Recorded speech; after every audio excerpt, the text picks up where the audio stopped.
Listo, entonces vamos a ver el capítulo 28 de Mateo, el último capítulo de este libro, y vamos a iniciar en oración. Mm, Quiero pedir en esta oportunidad por el pastor de mi iglesia aquí en Canadá, en Quebec, eh, el pastor Adrián Lovera, porque él ha sido sometido, él es joven, no tiene ni 50 años, así es que es joven, y ha sido sometido a una operación de corazón muy delicada. Entonces, quiero pedir por él para su recuperación. Todo salió bien en la cirugía, felizmente hemos orado mucho por él y todo ha salido bien, pero queríamos seguir orando por él, por su familia, por esta prueba fuerte, ¿no? Porque a veces nosotros pensamos que este tipo de cosas son cosas que vienen del maligno, pero a veces no. Y lo más probable es que esto sea una prueba de Dios para él, porque él ha estado en sus caminos y esa es la diferencia, ¿no? En que hay que distinguir una prueba de algo que está siendo puesto por el maligno, ¿no? Entonces, en esta prueba fuerte, él va a poder dar mayor testimonio a este regalo precioso, ¿no? Que nos ha dado Dios, que es estar vivos y poder servirle, ¿no? En este caso para el pastor Adrián, que ha estado haciendo muy buen trabajo aquí en la iglesia y yo quería pedir por él. Padre amado, te damos gracias por este día, Señor, por poder juntarnos, poder estar contigo, aunque sea un momento en la semana, aprender de ti. Señor, te doy gracias porque hemos podido terminar este, este libro hermoso, el Evangelio de Mateo, que podemos aprender todas las cosas que nos quieres enseñar.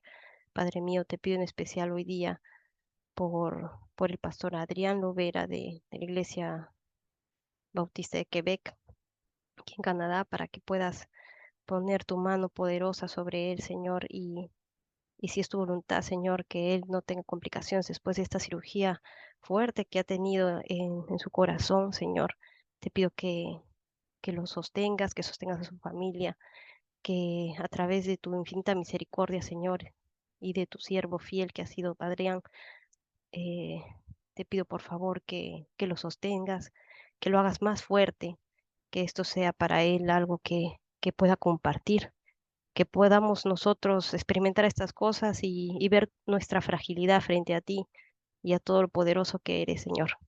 Te doy gracias por este tiempo y porque podemos reunirnos para poder escucharte. En el nombre de tu Hijo amado, nuestro Señor Jesús.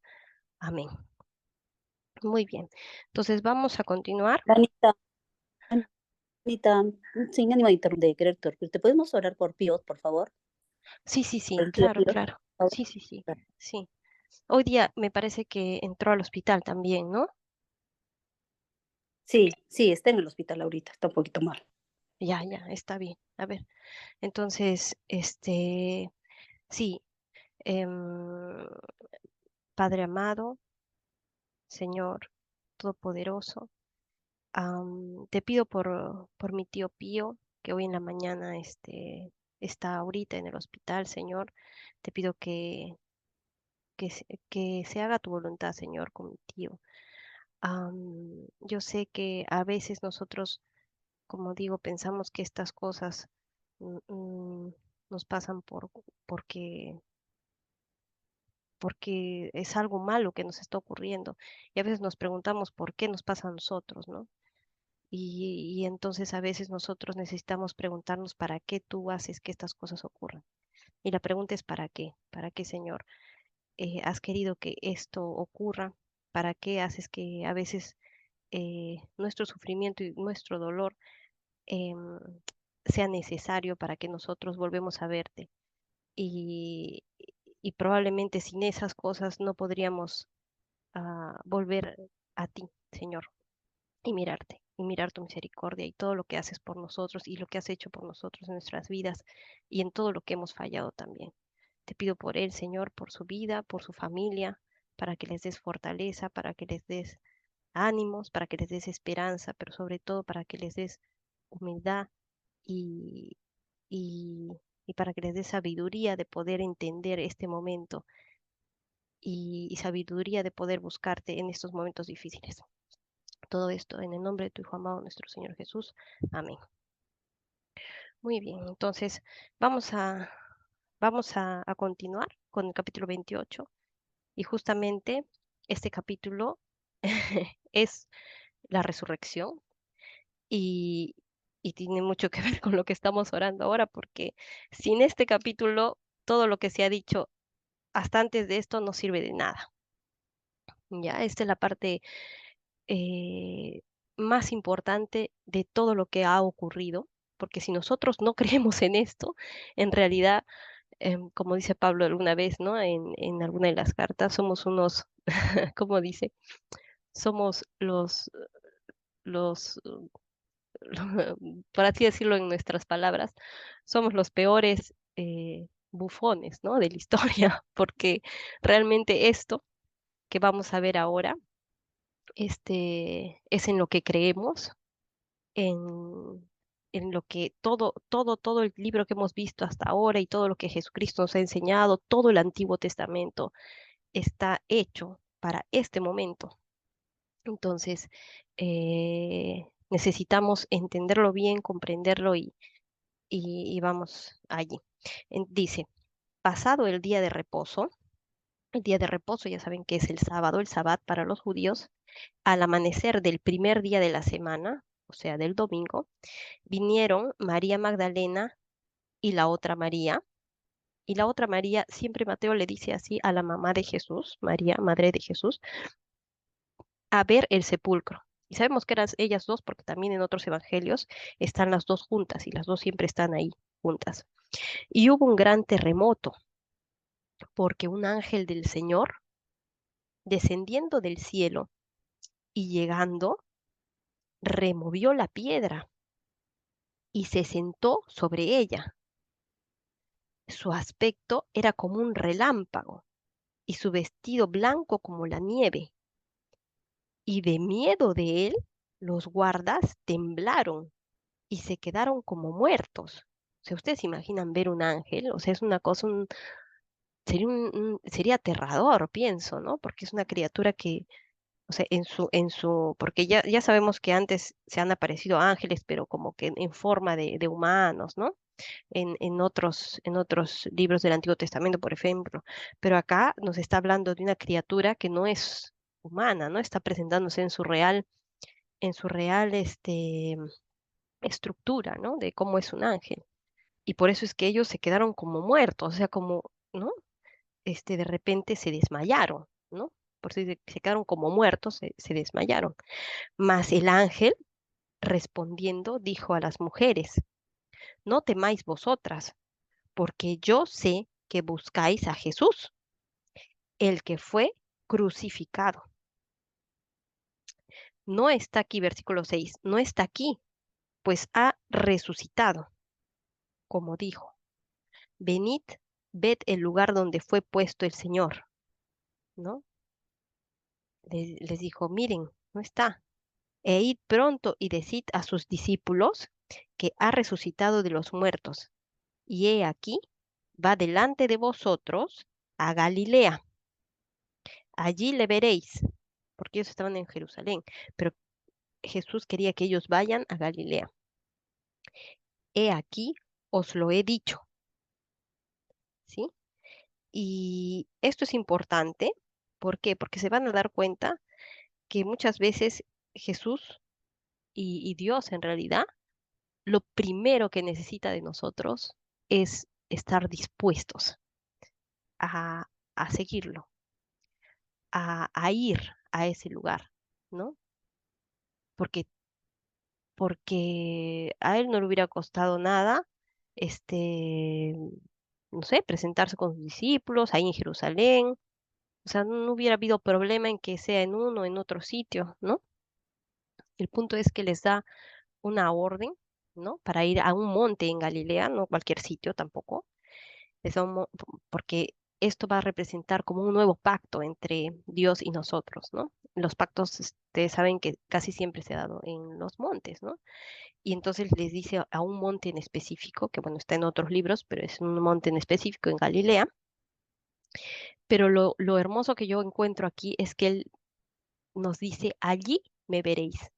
Entonces, de alguna forma tienes que, o sea, van a caminar un buen tramo y necesitas fe, ¿no? Necesitas el que no haya creído de los apóstoles o los discípulos que iban con él y que no haya ido hasta allá diciendo, bueno, yo no creo ya, si yo le he visto morir en la cruz, ¿no? El que no haya ido se perdió de verlo resucitado allá, ¿no?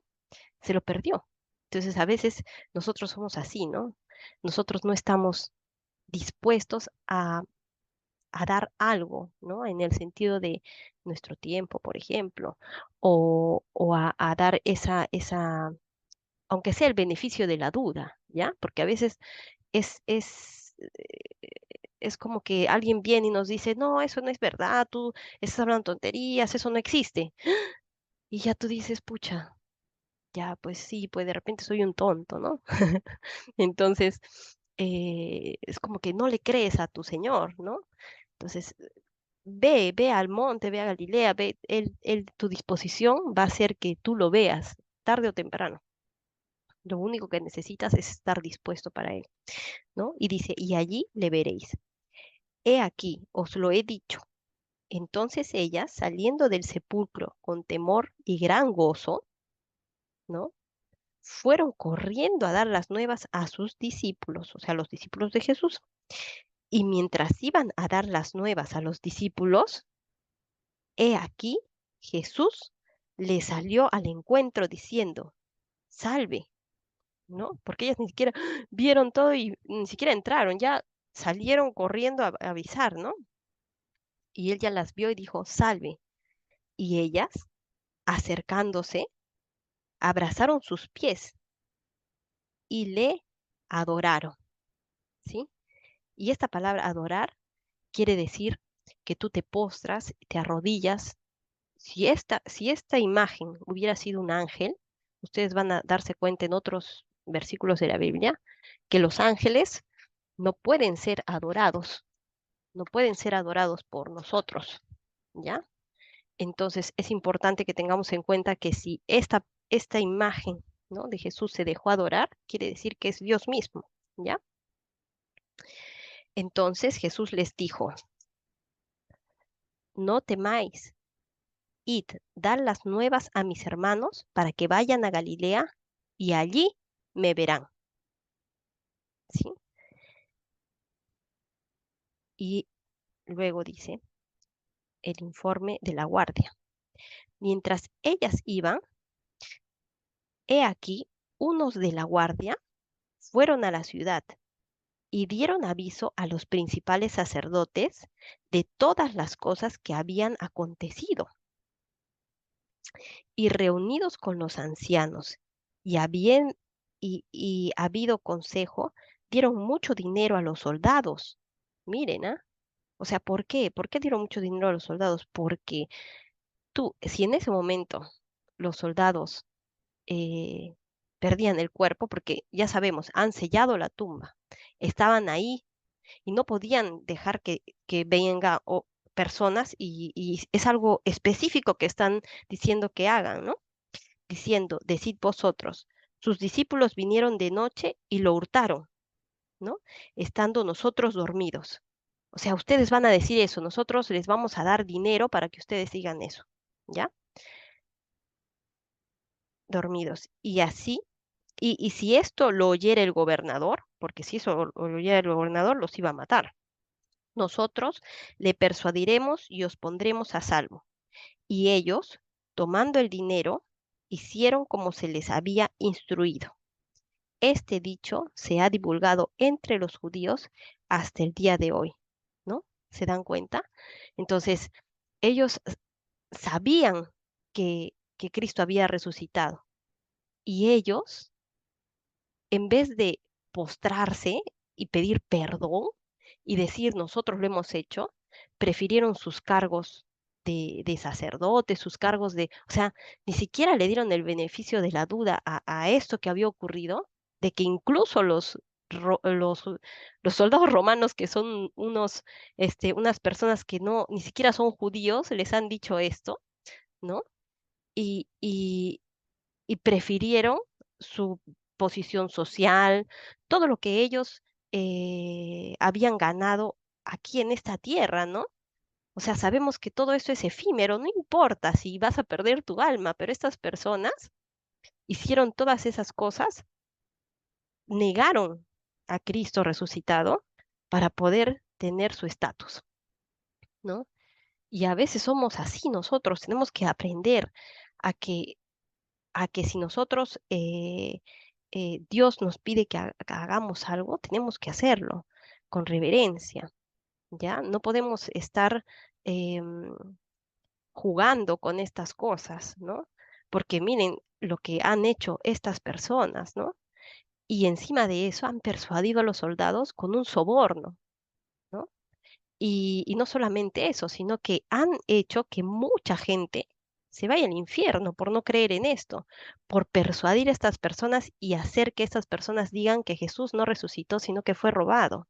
Y hasta el día de hoy, después de 2000 años, hay gente que cree esto, ¿no? Ya Mateo se dice que se escribió en el año más o menos 40 o 50 después de Cristo, pero ¿es por qué? Porque acá todavía el templo estaba construido y todos sabemos que el templo de Jerusalén fue destruido en el año 70. Entonces, probablemente este libro de Mateo fue el primer libro que se escribió, o sea, Mateo, ¿no? Y también porque era el más instruido y podía en ese momento ya escribir, ¿no? El libro, este personaje que nos está dando todo así como él lo ha vivido, ¿no? Y eso es importante saberlo también, porque se van a dar cuenta que él, en este tiempo en el que está entre ir a Galilea, porque parece como si él ya le avisaron y él fue a Galilea al monte y punto, se acabó. Pero porque él no ha vivido otras cosas que han vivido los discípulos en ese tiempo, los apóstoles en ese tiempo, y lo vamos a ver en Juan, ¿ya? Porque a veces las personas dicen, no, Mateo dice una cosa y Juan dice otra, y Marcos dice otra, y Lucas dice otra. Entonces, como ya les decía antes, son perspectivas diferentes, cosas. Mateo acá está poniendo lo que él ha visto, lo que él ha podido escuchar de primera mano. ¿Ya? Y se van a dar cuenta que siempre él es bien acuicioso por ejemplo, cosas que dicen en el Sanedrín, ¿no? En este contexto de gente que tiene poder, ¿no? ¿Por qué? Porque probablemente como él era parte, o como él era una persona acomodada, ¿no? Antes de seguir a Jesús, y él recaudaba los impuestos, de alguna forma tienes que ver con el gobierno, ¿no? Entonces, él conoce personas ahí adentro, le cuentan cosas, ¿no? Entonces, él está seguro que estas cosas que se han contado y lo que nos está contando acá son ciertas. El mismo José de Arimatea que fue a pedir el cuerpo de Jesús era parte del Sanedrín, ¿no? Entonces, sabemos que hay personas que han estado calladitas, que confiaban, creían en Jesús, pero tuvieron miedo, miedo de decir, sí, yo soy cristiano, ¿no? En ese tiempo no se usaba esa palabra, pero ahora sí, ¿no? Y decimos, pucha, yo soy cristiano y no lo digo, ¿no? Y pierdes la oportunidad de repente compartir eso con otras personas, ¿no?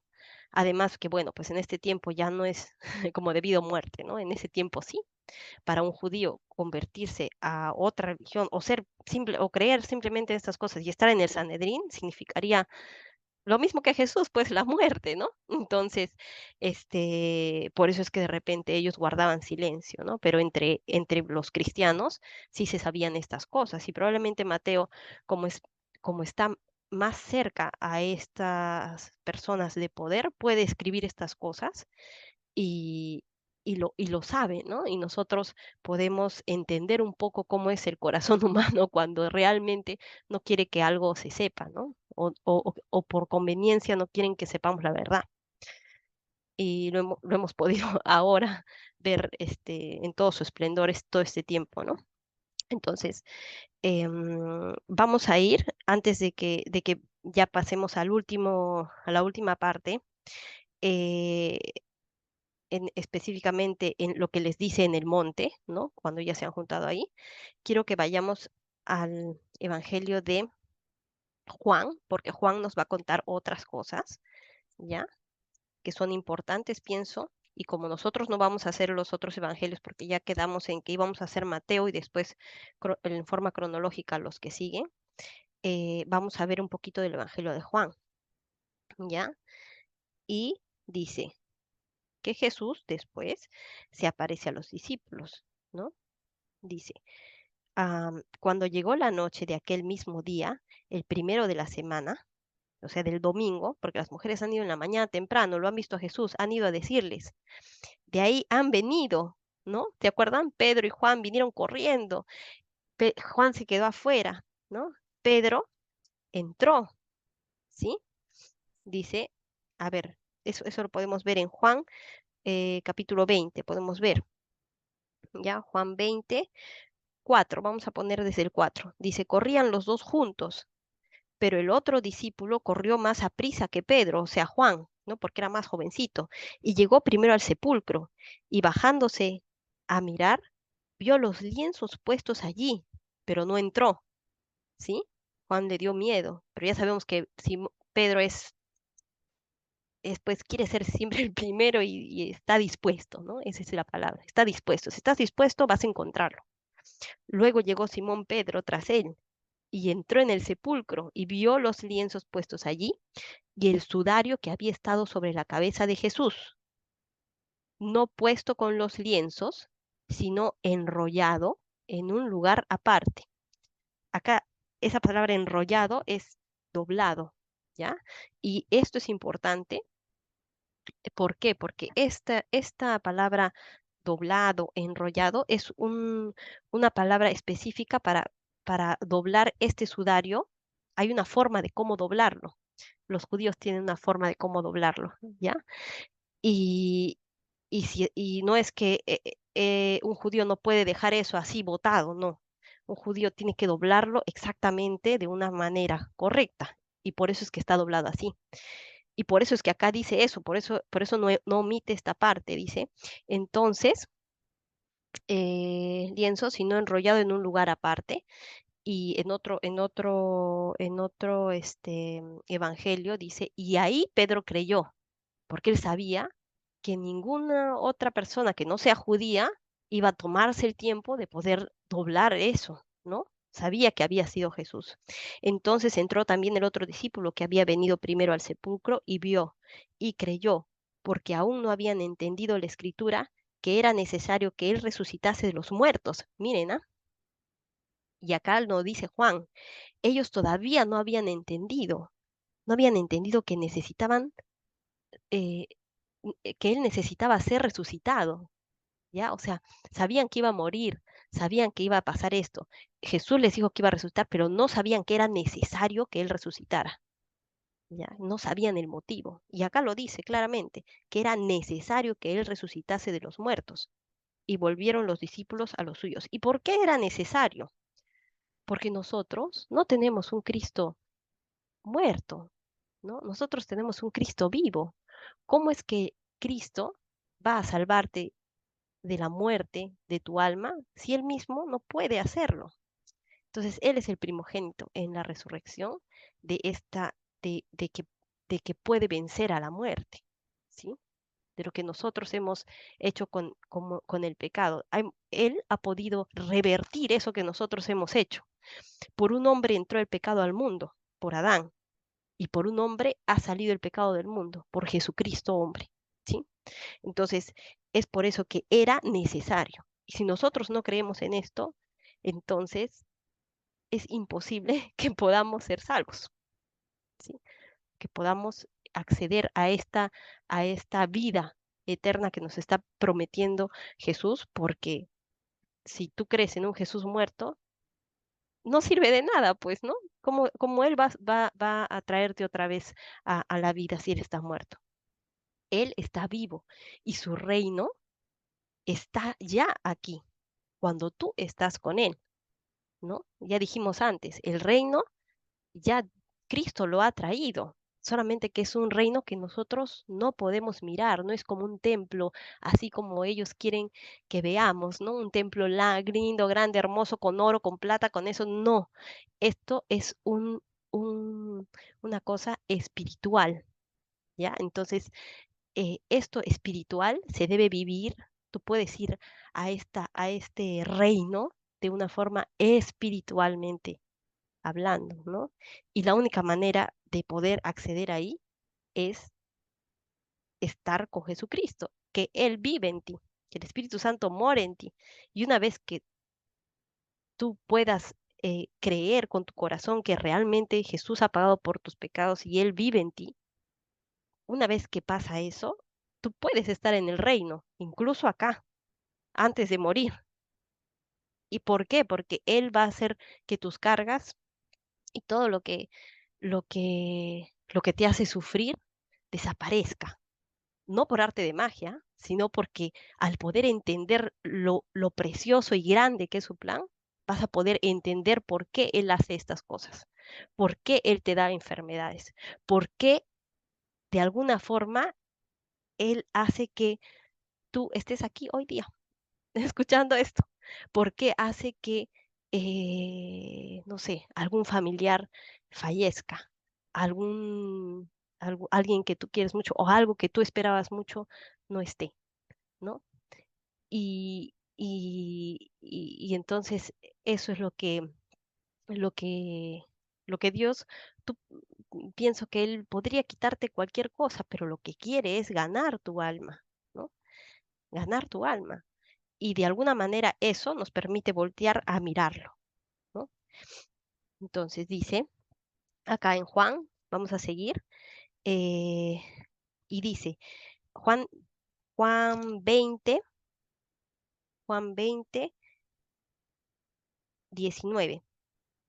Cuando llegó la noche de aquel mismo día, el primero de la semana, estando las puertas cerradas en el lugar donde los discípulos estaban reunidos por miedo de los judíos, ¿no? Porque igual ya sabían todos que eh, Jesús había resucitado y se esparció la noticia de que sus discípulos habían robado el cuerpo y ellos no tenían el cuerpo, ¿no? Entonces estaban de miedo. Vino Jesús y puesto en medio, vino Jesús y puesto en medio les dijo, o sea, de pronto apareció ahí, ¿no? Entonces sabemos que no es un cuerpo físico, él tiene un cuerpo glorificado en este momento, ¿no? Y dijo, pasa a vosotros. Y cuando les hubo dicho esto, les mostró las manos y el costado. Y los discípulos se regocijaron viendo al Señor, o sea que tenía sus heridas, ¿no? Entonces Jesús les dijo otra vez, paz a vosotros, como me envió el Padre, así también yo os envío. Y habiendo dicho esto, sopló y les dijo, recibid el Espíritu Santo, a quienes remitiréis los pecados, los son remitidos, y a quienes se los retuviereis, les son retenidos. Y dice, pero Tomás, uno de los 12, llamado Dídimo, no estaba con ellos cuando Jesús vino. Le dijeron pues los otros discípulos al Señor, hemos visto. Él les dijo, si no viere en sus manos la señal de los clavos y metiere mi dedo en el lugar de los clavos y metiere mi mano en su costado, no creeré, ¿no? Miren, ¿ah? O sea, eso ha sido en la noche. Y de ahí, este apóstol, ¿no? Tomás, no estuvo ese día. ¿Por qué no habrá estado? No lo sabemos. Y él les dice, yo no voy a creer lo que ustedes me han dicho si yo no lo veo, ¿no? Y 8 días después es- estaban otra vez sus discípulos dentro y con ellos Tomás. Llegó Jesús entonces, estando las puertas cerradas, y se puso en medio y les dijo, paz a vosotros. Luego dijo a Tomás, pon aquí tu dedo y mira mis manos, y acerca tu mano y métela en mi costado, y no seas incrédulo, sino creyente. Entonces Tomás respondió y le dijo, Señor mío y Dios mío. ¿Por qué le dijo eso? Porque ya podía creer que Cristo era Dios, ¿no? Jesús le dijo, porque me has visto, Tomás, creíste. Bienaventurados los que no vieron y creyeron. ¿Y quiénes son esos? Nosotros, ¿no? Nosotros no hemos visto, pero creemos, hemos creído, ¿sí? Y entonces dice, mm, hizo además Jesús muchas otras señales en presencia de sus discípulos, las cuales no están escritas en este libro, pero estas se han escrito para que creáis que Jesús es el Cristo, el Hijo de Dios, y para que creyendo tengáis vida en su nombre. ¿no? O sea, Juan ha puesto solamente cosas precisas y exactas y y Jesús, ya vimos antes, ha hecho muchísimas otras cosas más, pero él ha escogido estas cosas para que nosotros y los judíos puedan entender que Jesús es el Cristo, ¿sí? Dice el 21, después de esto, Jesús se manifestó otra vez a sus discípulos junto al mar de Tiberias y se manifestó de esta manera, ¿sí? Acá se van a dar cuenta, dice, Jesús se aparece a 7 de sus discípulos. Dentro de estos 7 discípulos no estaba Mateo, ¿no? Es como que Mateo recibió la noticia y fue de frente al monte y ya, y esperó ahí a Jesús en Galilea. Listo, ¿no? Porque Mateo es así medio, parece medio cuadriculado, ¿no? Matemático que tiene que estar. En cambio, ¿qué hicieron los pescadores? Los pescadores fueron y regresaron a su trabajo normal, ¿ya? Y esto quiero que lo leamos en un ratito más. Voy a salir porque me está pidiendo ya, este, vamos a, listo. Entonces vemos acá cómo Tomás tuvo que meter sus manos en las llagas de Jesús para poder creer, ¿no? Y, y, mm, y bueno, en el capítulo 21 de Juan, que vamos a leer, porque es importante que sepamos esto, porque a veces hay gente que les va a decir que hay diferencias entre entre los evangelios, que en unas partes dice que pasaron unas cosas y en otros no, pero como les digo, siempre tienen que tener en cuenta, más bien si fueran iguales, tendríamos que sospechar, ¿no? Que entre ellos han hecho todos lo mismo, pues, ¿no? Pero en este caso no, en este caso estos 7 discípulos, como les digo, se van a dar cuenta los que siempre estaban juntos, ¿no? Más juntos, que hablábamos en algún momento, em, son los que compartían el mismo oficio, ¿no? Que era el de ser pescadores, ¿no? O que al menos tenían gente que trabajaba para ellos pescando, ¿no? Entonces acá dice, Jesús se aparece a los 7 discípulos. Después de esto, Jesús se manifestó otra vez a sus discípulos junto al mar de Tiberias y se manifestó de esta manera. Escuchen la historia. Estaban juntos Simón Pedro, Tomás, llamado el Dídimo, o sea, el que había metido su mano, ¿no? Natanael, el de Caná de Galilea, los hijos de Zebedeo, ¿sí? Que son Juan, Jacobo y Juan, y otros dos de sus discípulos. Simón Pedro les dijo, bueno, yo me voy a pescar, ¿no? Voy a pescar. Ellos le dijeron, vamos nosotros también contigo. Fueron y entraron en una barca, y aquella noche no pescaron nada. Es como que ya, este, Cristo no está, se apareció, pero yo voy a seguir haciendo mis cosas, ¿no? Mi oficio. Y eso puede jalar a otras personas y va y jala a todos los demás que pescaban, pues, ¿no? Cuando ya iba amaneciendo, se presentó Jesús en la playa, mas los discípulos no sabían que era Jesús. Y les dijo, de lejos seguramente, ¿no? Hijitos, ¿tenéis algo de comer? Y ellos le respondieron, no, seguramente, ¿no? De lejos. Él les dijo, echad la red a la derecha de la barca y hallaréis, les dice, pues no, o sea, de lejos. Entonces ellos dijeron, ya, y le echaron, ¿no? Y ya no la podían sacar por la gran cantidad de peces. Entonces, aquel discípulo a quien Jesús amaba, ya sabemos que es Juan, acá en el Evangelio de Juan, Juan siempre se identifica así, que Jesús ama, nunca dice su nombre, él nunca dice yo, Juan, no, nunca. Dice el discípulo a quien Jesús amaba, ¿no? El discípulo, nunca dice su nombre, ¿no? Am, dijo a Pedro, discípulo a quien Jesús amaba, dijo a Pedro, es el Señor, le dice a Pedro, ¿no? Y Simón Pedro, cuando oyó que era el Señor, ya saben cómo es Pedro, ¿no? Se ciñó la ropa porque se había despojado de ella, ¿no? Para agarrar la red, y ya no le importó la red, nada, y se echó al mar. ¡Guau! ¿no? Pedro siempre es así, ¿no? Quiere ser siempre el primero, está dispuesto, pero medio loco, ¿no? Así como que ya vamos, ¿no? Y los otros discípulos vinieron con la barca arrastrando la red de peces, pues no distaban de tierra, sino como 200 codos, este estaba cerquita. Al descender a tierra, vieron brasas puestas y un pez encima de ellas y pan.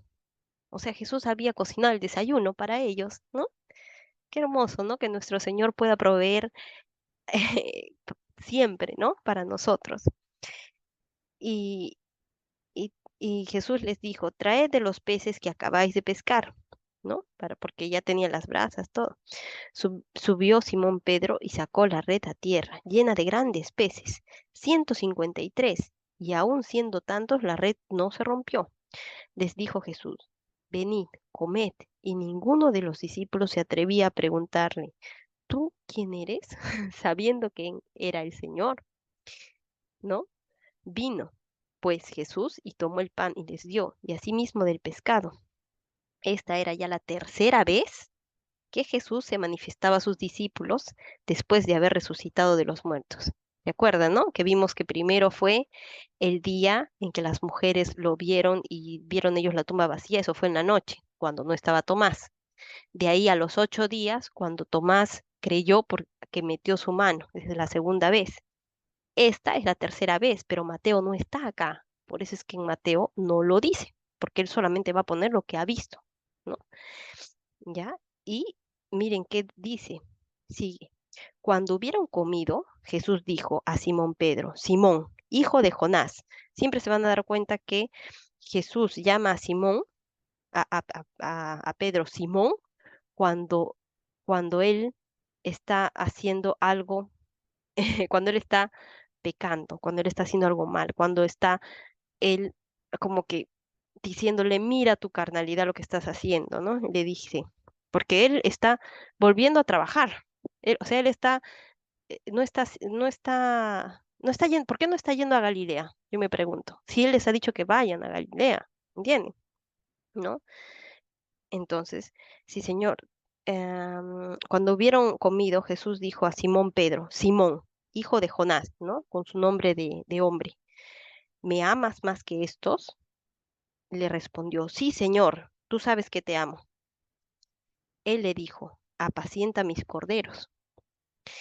Y volvió a decirle la segunda vez, ¿no? Simón, hijo de Jonás, ¿me amas? Pedro le respondió, sí, Señor, tú sabes que te amo, le dijo. Entonces Jesús le dijo, pastorea mis ovejas. Le dijo la tercera vez, Simón, hijo de Jonás, ¿me amas? Y Pedro se entristeció de que le dijese la tercera vez, ¿me amas? ¿Por qué? ¿Por qué se puso triste? Porque a veces no le decimos así a nuestros hijos cuando les queremos reprender o les queremos decir, ¿estás seguro que eso que estás haciendo es correcto?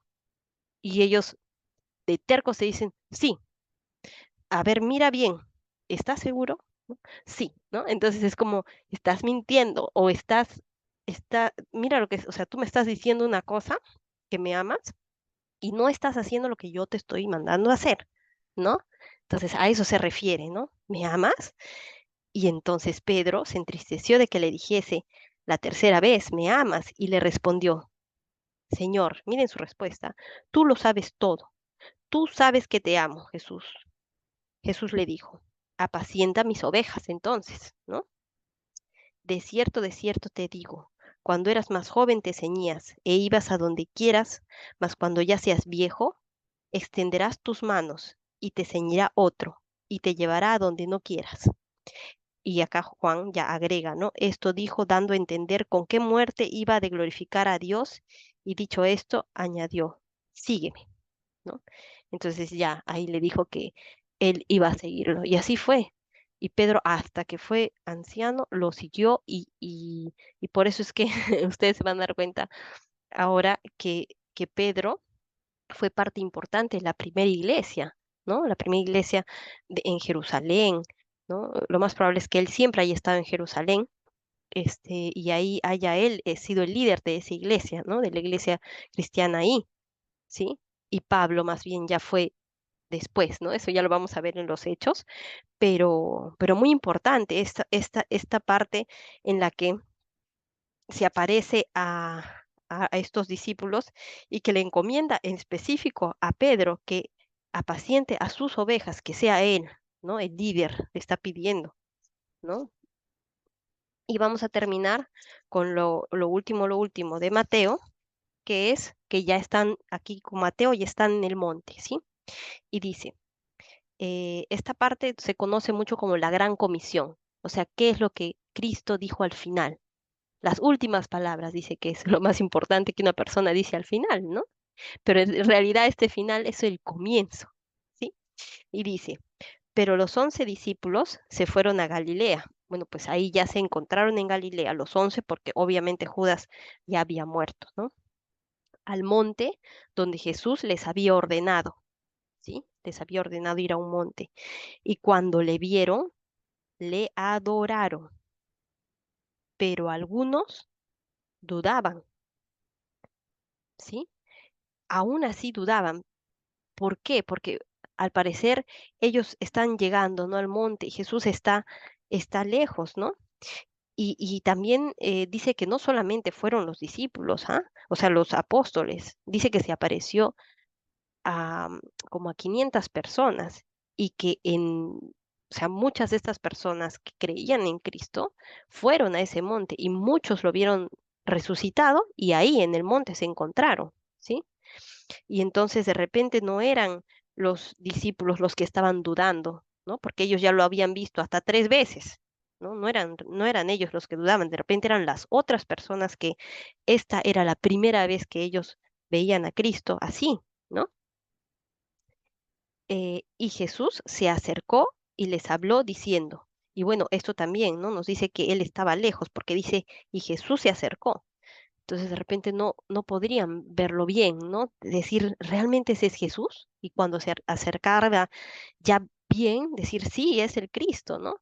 En este cuerpo glorificado que yo les hablaba antes, que probablemente eh, ya sabemos que hay algunos pasajes donde a veces ni siquiera lo pueden reconocer a Jesús, estando hablando con ellos, ¿no? Entonces, y Jesús se acercó y les habló diciendo, toda potestad me es dada en el cielo y en la tierra, ¿sí? ¿Y por qué les dice esto? Toda potestad me es dada en el cielo y en la tierra. Porque Él, vamos a ver Daniel 7:13, quiero que vean esto. Daniel 7:13, ¿ya? Daniel sabemos que es un profeta del Antiguo Testamento y aquí está hablando del Hijo de Dios, ¿no? Del Mesías. Dice, y miraba yo en la visión de la noche, y he aquí con las nubes del cielo venía como hijo, como un hijo de hombre, ¿sí? O sea, como un humano, que vino hasta el anciano de días. El anciano de días es Dios. Em, y le hicieron acercarse delante de él, y le fue dado dominio, gloria y reino, para que todos los pueblos, naciones y lenguas le sirvieran. Su dominio es dominio eterno, que nunca pasará, y su reino, uno que no será destruido, ¿no? Entonces, ahí por eso les dice que Él está puesto sobre toda potestad. Toda potestad me es dada en el cielo y en la tierra. Por tanto, ¿no? Id y hacer discípulos a todas las naciones. Ahí no está diciendo, si quieren, si pueden. No, está dando una orden del mismo Jesucristo a estas personas, ¿no? Id y haced discípulos a todas las naciones, bautizándolos en el nombre del Padre y del Hijo y del Espíritu Santo, enseñándoles que guarden todas las cosas que os he mandado. Y he aquí, yo estoy con vosotros. Dice, yo estoy con vosotros. No dice, yo estaré, no, yo estoy con vosotros todos los días. ¿Hasta cuándo? Hasta el fin del mundo. Amén. ¿Eso qué quiere decir? Que Jesús está aquí con nosotros. O sea, Él está acá, ¿no? De repente no, su reino está aquí con nosotros.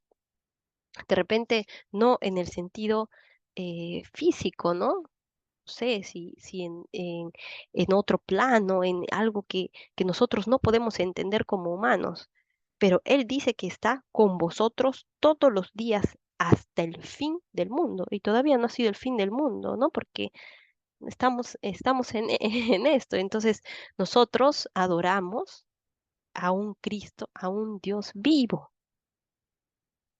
no adoramos un Dios muerto. No es que la cruz, y vemos a veces esos crucifijos con Cristo ahí colgado, ¿no? Debería estar la cruz sin nadie, porque Jesús ha resucitado y esa es nuestra fe, lo que nos sostiene, saber que Cristo mismo ha vencido la muerte y que nosotros, a través de creer en Él, vamos a poder vencer a la muerte cuando estemos ahí, en ese momento, porque todos vamos a pasar por eso.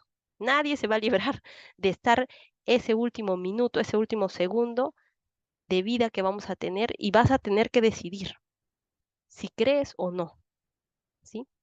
Y otra cosa importante, dice, bautizándolos, ¿no? Eso también es un mandato, ¿no? Por tanto, id y haced discípulos a todas las naciones, bautizándolos en el nombre del Padre y del Hijo y del Espíritu Santo. Y esto no quiere decir que el bautizo te quite los pecados, ¿ya? Esto quiere decir que el bautizo es como un anillo de matrimonio, ¿sí? Tú te quitas el anillo de matrimonio y sigues estando casada con tu esposo, tu esposa, ¿no? Es solamente un símbolo, es solamente que tú le estás diciendo al mundo que has decidido que tu Señor es Jesucristo y por eso estás haciendo lo mismo que Él al bautizarse, ¿ya? Porque bautizo significa sumergirse, quiere decir que vas a entrar en el agua. Entrar en el agua significa ser muerto, enterrado, ¿no? Tu vida antigua, pasada, ha sido enterrada en esa agua, ¿sí? Te has arrepentido de tus pecados y regresas a, a la vida como tu Señor, ¿no? Sales del agua. Eso representa la resurrección, ¿no? En el sentido de este bautizo, que es sumergirse y volver a salir del agua, significa que tú has muerto a esto, a tu vida antigua y ahora eres una nueva criatura. Y eso es algo que lo haces público con el bautismo, como tu anillo, que es solamente un símbolo. Pero si tú haces este bautizo y solamente lo crees en tu cabeza, pero no en tu corazón y no estás seguro de que lo que estás haciendo es la verdad y solamente es una tradición y solamente es algo que haces porque tu familia lo hace desde hace muchos años y ya pues tú también tienes que hacerlo. Entonces, eso te puede, o sea, no sirve porque el bautismo no te salva. Lo que te salva es lo que tú piensas, está en tu corazón y dices y haces, ¿no? Como dijo el Señor, por sus frutos los conoceréis. Si tú estás bautizado y te comportas como una persona no cristiana, normal, no conoce a Cristo, entonces no te sirve de nada. No eres salvo. Así hayas hecho tu bautismo, por como, como sea que tú creas que sea el bautismo, ¿entiendes? Porque no está en tu corazón esto. Y alguien que me diga, bueno, pues yo creo y estoy seguro de lo que tú estás diciendo es verdad y estoy seguro que esto sí, pero ya no puedo bautizarme porque, no sé, me da miedo, estoy muy viejito o estoy en el hospital y no puedo. ¿Qué pasa? ¿Qué va a pasar? Nada, porque Jesús ha dicho que si tú lo recibes en tu corazón, eso es suficiente para poder librarte de tus pecados, porque dice, porque la paga del pecado es muerte, mas la dádiva de Dios es Cristo Jesús. Y si tú tienes fe en eso, vas a poder tener vida eterna después de la muerte. Incluso ahora vas a poder disfrutar de ese reino que Dios ha venido a establecer, porque en tu vida vas a tener a Cristo y eso va a hacer que tú veas las cosas de otra manera, de una manera distinta, ¿sí? Entonces yo les, les, les quería compartir esto y quería que también sea un, un testimonio para ustedes y un aliciente de que, de que de repente a veces nosotros decimos, ya, vamos a compartir, ¿no? El evangelio con otras personas, pero ¿cómo lo hago? Yo no sé cómo hacerlo. Entonces, si tú quieres hacer eso, nada, tenemos que estudiar, tenemos que aprender, ¿no? Y si de repente no conoces mucho o es algo que de repente te da miedo hacer, no te preocupes, hay un montón de cosas que se puede hacer para compartir el evangelio, no solamente que tú vayas y lo prediques. Desde que tú le enseñes a tu hijo cómo orar, eso es bastante, ¿sí? Porque en la Gran Comisión van a ver en otros libros en otros evangelios dice, y hagan discípulos aquí en Jerusalén, en Galilea, y hasta lo último de la tierra. Y bueno, pues no todos vamos a estar en, o sea, no todos vamos a poder ir hasta lo último de la tierra, ¿no? Yo sé que hay personas como los misioneros que en su corazón ese llamado precioso que les ha dado Dios es un regalo que ellos van, ¿no? Y es su trabajo y ellos han podido de alguna forma recibir eso, ¿no? La valentía, esto como Dios, como Cristo le dice a Pedro, ¿no? Me amas, corre, hazlo, ¿no? Y hay otras personas que iremos a lugares más cercanos, a Galilea, a las partes más cercanas a nuestra casa. Y hay otros que tienen que quedarse en su casa y hacer esto de compartir el Evangelio primero con los de su casa, o sea, con tus hijos, con tus hermanos, con tus tíos, con tus papás, con las personas que son más cercanas a ti ya estás haciendo discípulos de alguna forma, ¿no? Porque ya estás enseñando, ya estás explicando, y para poder explicar necesitas también aprender, avanzar. Y bueno, pues ojalá que sea esta una puerta abierta para que podamos nosotras aprender juntas, porque no solamente aprenden ustedes, sino aprendo yo también cuando preparo esto y de verdad que ha sido una bendición muy grande para mí y todo este tiempo para mi familia, para mí, estar haciendo esto con ustedes. Entonces vamos a cerrar en oración. Les pido por favor que, que cierren sus ojos y podamos hacer la oración para terminar. Padre amado, gracias por este tiempo, Señor, porque podemos terminar este capítulo de Mateo y poder am, saber, Señor, que tú eres nuestro Salvador, que tú estás vivo, Señor, que tú estás allí con nosotros, que podemos sentirte, Señor, que a pesar de que no vemos, hemos creído y sabemos que tú estás con nosotros hasta el último día, hasta el fin del mundo. Te damos gracias, Señor, por este tiempo. Te pido por las personas que, que aún no están seguras, que, que aún tienen dudas, que de repente esto ha hecho que tengan, que tengan, aunque sea esa duda, y que puedan buscarte, Señor, porque a veces nosotros estamos más preocupados en perder nuestras cosas materiales que en perder nuestra alma. Y, y solo te pido, Señor, que pongas en nuestro corazón, en nuestro pensamiento, el poder entender esto y al menos dar una oportunidad de, de poder, a través de tu palabra, a pedirte que nos des la oportunidad de entender para poder llegar a ti y para poder ser salvos, Señor. Te damos gracias en este día, Padre mío, por todas las bendiciones que nos has dado y, y todo esto, Señor, te lo pido en el nombre de tu Hijo amado, nuestro Señor Jesús. Amén.